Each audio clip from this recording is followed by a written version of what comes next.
Os artigos com as 67 conclusões de Huller e C.H. Zwinglio. Tradução e subtítulos por Rev. Everton Tokachik. Eu, Ulrich Zwingli, confesso ter pregado na nobilíssima cidade de Zurique os artigos e conclusões que passarei a expor. Encontram-se baseados na Sagrada Escritura, a Theopneustos, ou seja, a palavra inspirada por Deus. Ofereço-me para defender estes artigos, e estou disposto a ser ensinado, caso não tenha compreendido corretamente a Sagrada Escritura, mas, qualquer correção que me faça permanecer fundamentado somente na Sagrada Escritura. Sobre o Evangelho. 1. Todos os que dizem que nada vale o Evangelho se não é confirmado pela Igreja, erram e ofendem a Deus. 2. O resumo do Evangelho é que o nosso Senhor Jesus Cristo, verdadeiro Filho de Deus, nos deu a conhecer a vontade de seu Pai Celestial e com a sua inocente morte nos redimiu e reconciliou com Deus. 3. Por isso, Cristo é o único caminho da salvação para todos os homens que foram, são e serão. 4. Erra qualquer um que busque, ou indique outra porta. De fato, e é um assassino das almas, e também um ladrão. 5. Consequentemente, todos quantos ensinam falsas doutrinas dizendo que são iguais ao Evangelho, ou que valem mais do que este, também erram. Eles ignoram o que é o Evangelho. Acerca da autoridade de Cristo. 6. Porque Cristo Jesus é o guia e capitão, prometido por Deus, e enviado aos que são da raça humana.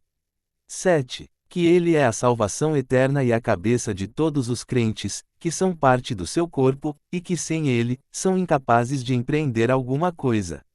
8. Daqui se deduz, antes de tudo, que todos os que vivem em Cristo como cabeça são seus membros e filhos de Deus. E, esta é a Igreja ou comunhão dos santos, a noiva de Cristo, a Eclésia Católica. 9. E em segundo lugar, assim como os membros físicos são incapazes de fazer alguma coisa se não forem regidos pela cabeça, assim, é impossível que alguém no corpo de Cristo faça algo sem Cristo, sendo ele a cabeça. 10. Se as pessoas se comportam insensatamente quando os seus membros agem sem a cabeça, e em consequência ferindo e prejudicando a si mesmas, assim, igualmente operam tolamente os membros de Cristo, ferindo e sobrecarregando-se com leis imprudentes. Deste modo, intentam empreender algo sem Cristo, a sua cabeça. 11. Daqui procede-se o que vemos como preceitos promulgados por pessoas a quem chamamos de clérigos, referentes à sua ostentação, às suas riquezas, à sua dignidade, os seus títulos e leis são a causa de toda a tolice, porque nada fazem que corresponda com a cabeça.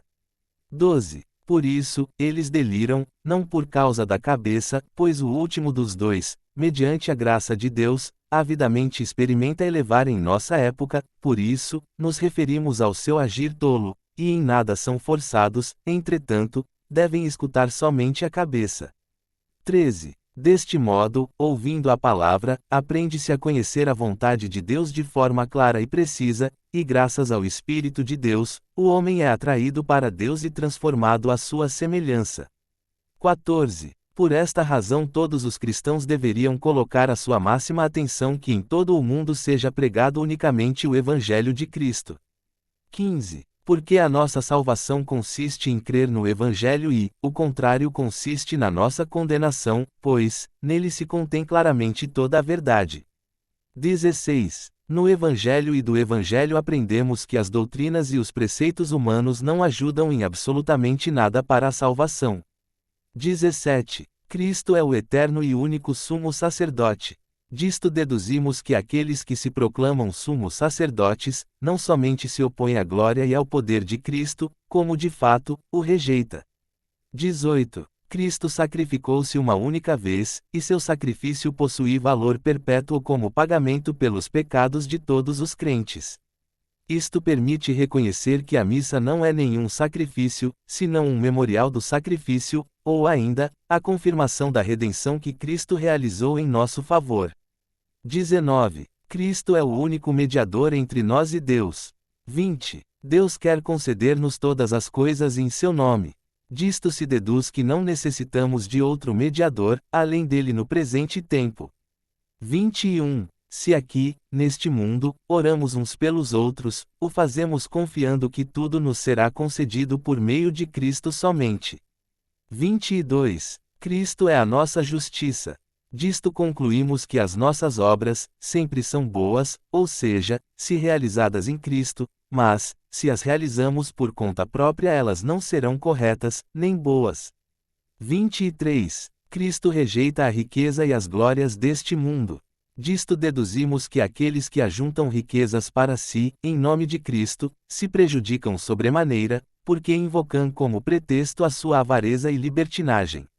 Sobre a liberdade cristã. 24. Cada cristão é livre para fazer qualquer obra que não esteja ordenada por Deus, podendo comer a qualquer tempo, qualquer alimento que quiser.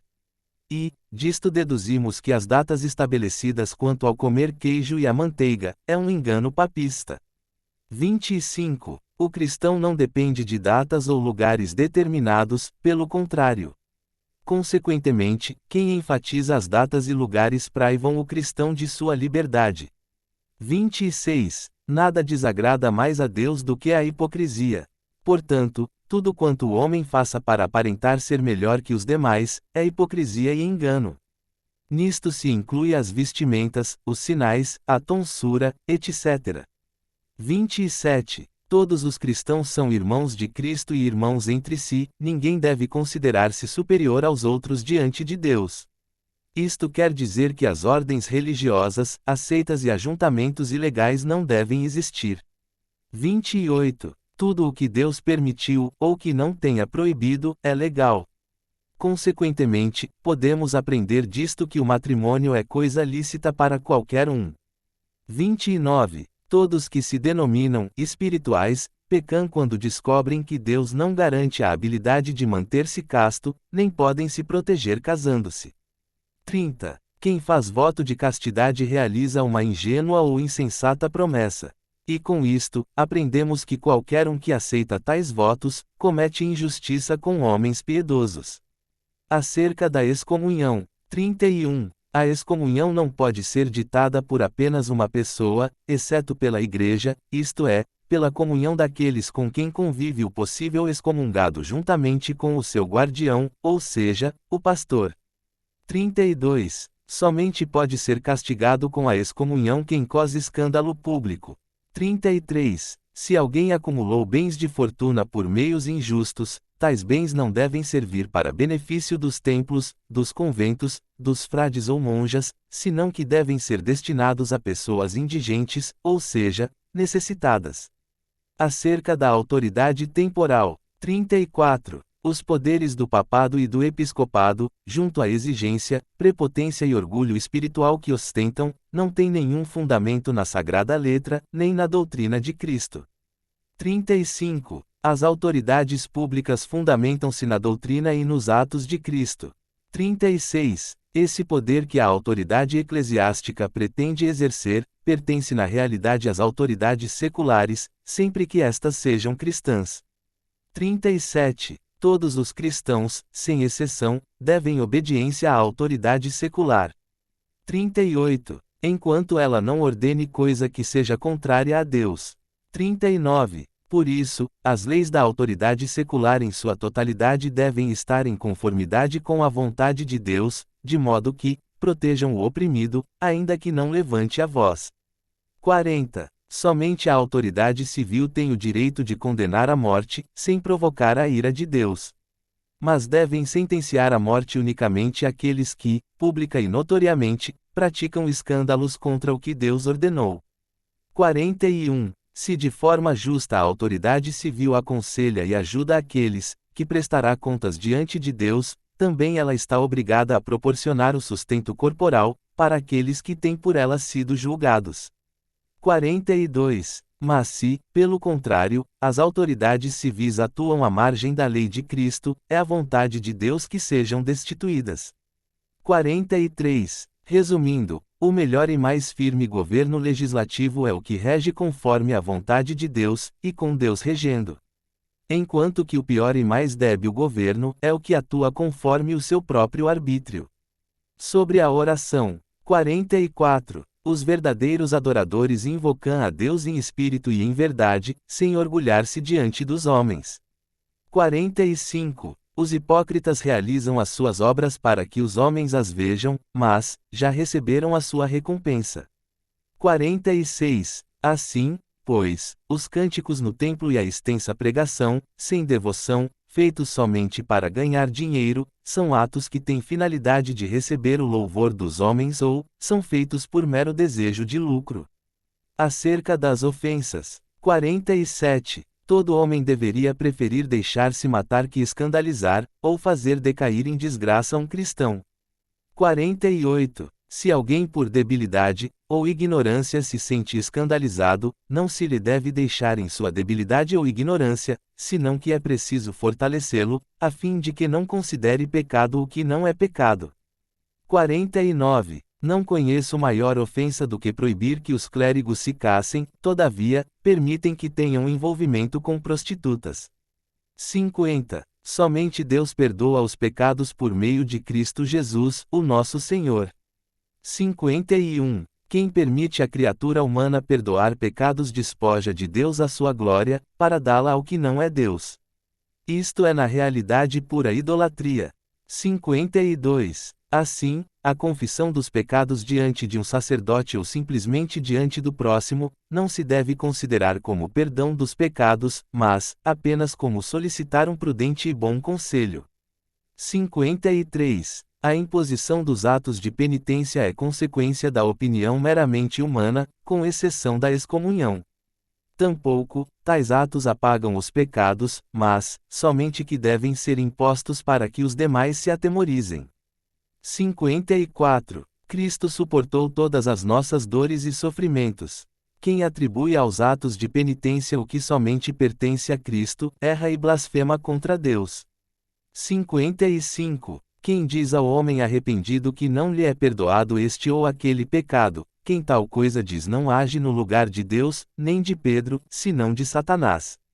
56. Quem somente por dinheiro perdoa certos pecados, faz causa comum com Simão e Balaão e é um verdadeiro apóstolo do diabo. Acerca do purgatório. 57. A verdadeira Sagrada Escritura nada sabe de um purgatório, após esta vida. 58. A sentença dos mortos é conhecida somente por Deus. 59. Quanto menos Deus nos deu a conhecer destas coisas, tanto mais devemos nos guardar de intentar saber algo acerca delas. 60. Eu não desaprovo que uma pessoa atribulada rogue a graça de Deus pelos mortos. Mas estipular que se rogue em determinada data e sob a intenção de lucro, não é humano, senão diabólico. Sobre o sacerdócio. 61. A Sagrada Escritura nada sabe desse caráter especial que se apropriaram os sacerdotes em tempos recentes.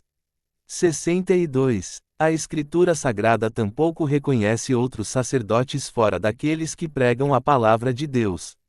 63. Acerca destes últimos ordena que sejam honrados, lhes proporcionando o necessário para o seu sustento físico.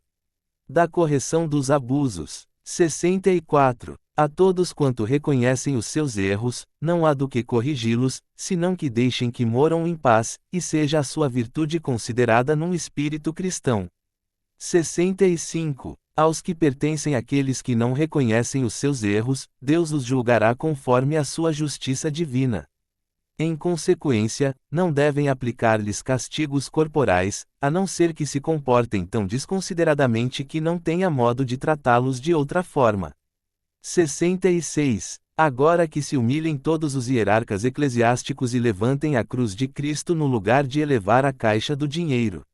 Se assim não o fazem, se afundarão, porque o machado está posto junto às raízes da árvore. 67. Se alguém deseja discutir comigo, acerca dos interesses sobre o empréstimo, do dízimo, das crianças sem o batismo ou da confirmação, ofereço-me prontamente a dar respostas. Mas que ninguém intente discutir comigo enfiando argumentos sofísticos ou aduzindo discursos humanos, senão que de antemão reconheça a Sagrada Escritura, como único juiz, a fim de que se encontre a verdade ou se mantenha em pé, como espero, e nela seja achado. Amém. Deus seja conosco.